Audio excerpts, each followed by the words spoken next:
Have you ever noticed that the deeper you think, the harder it becomes to connect with others? The more you question life, the universe, and existence itself, the more people around you shift uncomfortably in their seats, as if your words don't belong in everyday conversation. It can feel lonely, almost as if thinking too much makes you an outsider. But this isn't just your imagination. Throughout history, society has always been suspicious of deep thinkers, not because they were mistaken, but because they dared to uncover truths most people weren't ready to face. Consider Socrates. His relentless questioning of Athens' beliefs didn't make him popular. It led to his trial and execution. Or Galileo, who was silenced for challenging the worldview of his time. Or even Nikola Tesla, whose visionary ideas were dismissed as eccentricity. What connects them all is not a lack of intelligence, but the discomfort their insights created. The German philosopher Arthur Schopenhauer once argued that intelligence can be more of a burden than a gift. He believed the clearer you see the world, the harder it is to live comfortably within it. And perhaps he was right, because when you strip away illusions, you also strip away the comforts that keep most people content. But why does this happen? Why do societies fear those who think differently?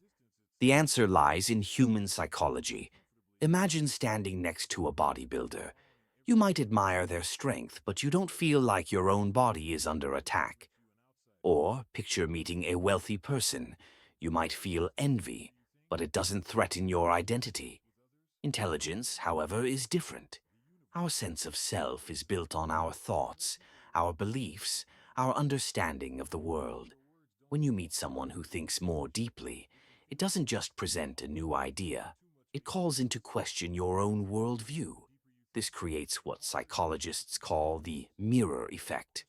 A deep thinker becomes a mirror, reflecting back not just possibilities, but the limitations of others. And human beings rarely forgive the person who makes them feel small, even unintentionally. This explains why, in conversations, people often shut down when someone introduces a complex idea. It's not that the thought is unworthy, it's that the mind, in self-defense, resists. People change the subject, laugh it off, or dismiss it, not out of reason, but out of discomfort.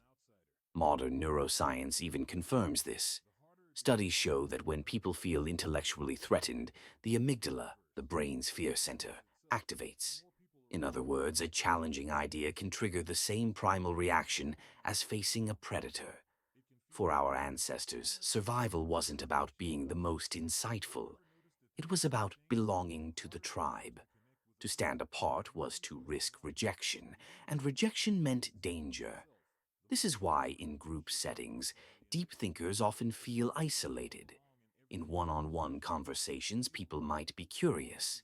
But in crowds where social status becomes fragile, intellectual depth feels threatening. People instinctively protect their standing, sometimes by ignoring, sometimes by ridiculing, and sometimes by excluding the thinker. And in today's world, this divide is amplified by technology. Social media rewards what is simple, catchy, and emotionally charged. The more complex an idea is, the less likely it is to go viral. Shallow certainty spreads faster than nuanced truth, which is why charismatic but simplistic voices rise to influence, while philosophers and intellectuals often struggle to be heard. This is the paradox of intelligence. The deeper you think, the more disconnected you may feel from the crowd. Not because you want to be apart, but because society itself resists what makes it uncomfortable. But here's the important question. Does this mean deep thinkers are doomed to loneliness? Schopenhauer didn't think so. He argued that while intelligence isolates, it also liberates. A thinker can choose solitude not as exile, but as freedom. Alone, they are free to explore, create, and understand without compromise.